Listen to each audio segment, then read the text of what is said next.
Hi friends, Assalamu alaikum. Today's our lecture is about past continuous tense. दोस्तों अॼु असांजो lecture आहे past continuous tense जे बारे में.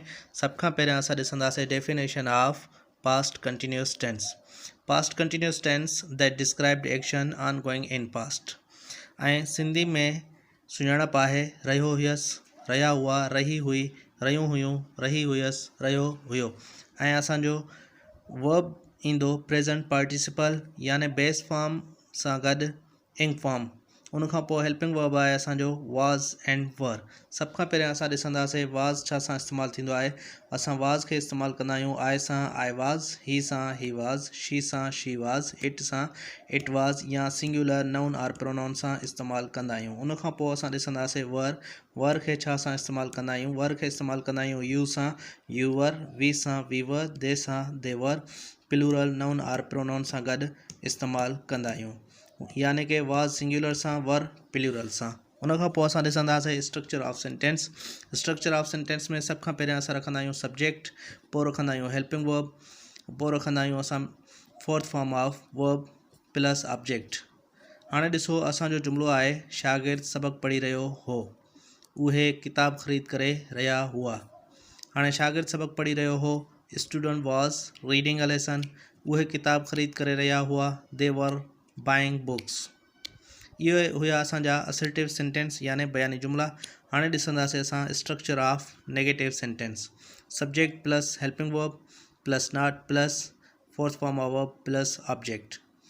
फॉर एग्जांपल शागिर्द सबक़ु न पढ़ी रहियो हो, student was not reading a lesson, उहे किताब ख़रीद न करे रहिया हुआ, दे वर नॉट बाइंग बुक्स.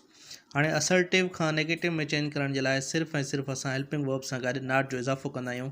बाक़ी असांजो स्ट्रक्चर सेम रहंदो आहे. उन खां पोइ असां ॾिसंदासीं structure of interrogative sentence. Structure of interrogative sentence में असां सभ खां पहिरियां रखंदा आहियूं हेल्पिंग वर्ब, पोइ रखंदा आहियूं सब्जेक्ट, पोइ रखंदा आहियूं असां फोर्थ फॉर्म ऑफ वर्ब, पोइ रखंदा आहियूं ऑब्जेक्ट, आख़िर में सवालिया निशानी. फॉर एग्जांपल छा शागिर्द सबक़ु पढ़ी रहियो हो, was student reading a lesson, छा उहे किताब ख़रीद करे रहिया हुआ, वर दे बाइंग बुक्स.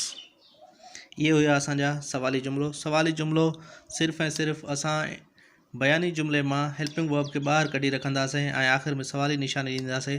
असांजो जुमिलो इंट्रागेटिव याने सवाली जुमिलो ठही वेंदो. उन खां पोइ आख़िर में आहे structure of interrogative and negative sentence याने सवाली ऐं नाकारी ॿई गॾु हुजनि. फॉर एग्जांपल स्ट्रक्चर आहे helping verb plus subject plus not plus fourth form of verb plus object ऐं आख़िर में सवालिया निशानी. फॉर एग्जांपल छा शागिर्द सबक़ु न पढ़ी रहियो हो, was student not reading a lesson, छा उहे किताब ख़रीद न करे रहिया हुआ, वर दे नॉट बाइंग बुक्स, छा उहे किताब ख़रीद न करे रहिया हुआ. हाणे असां ॾिसंदासीं WH क्वेश्चन्स. WH क्वेश्चन्स में अचनि था what, when, who, why, whom, where etc. For example Saif केॾांहुं वञी रहियो हो, where was Saif going. Kashif छो रोई रहियो हो, why was Kashif weeping, Kashif छो रोई रहियो हो, वाई वॉज काशिफ़ वीपिंग.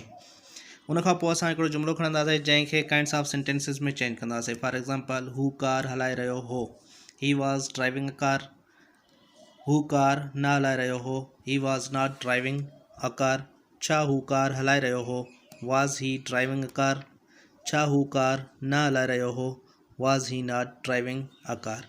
हाणे ॾिसो इन जुमिले खे असां चेंज कयो आहे. सभ खां पहिरियां हुयो असर्टिव, उन खां पोइ हुयो नेगेटिव, उन खां पोइ इंट्रागेटिव ऐं आख़िर में इंट्रागेटिव ऐं नेगेटिव ॿिन्ही में असां चेंज कयो आहे. अहिड़े तरीक़े सां असां जुमिलनि खे काइंड्स ऑफ सेंटेंसिस में चेंज कंदा रहंदा आहियूं. मूंखे उमेद आहे तव्हांखे इहो वीडियो पसंदि आयो हूंदो. Thank you very much for watching my movie. Please subscribe my channel.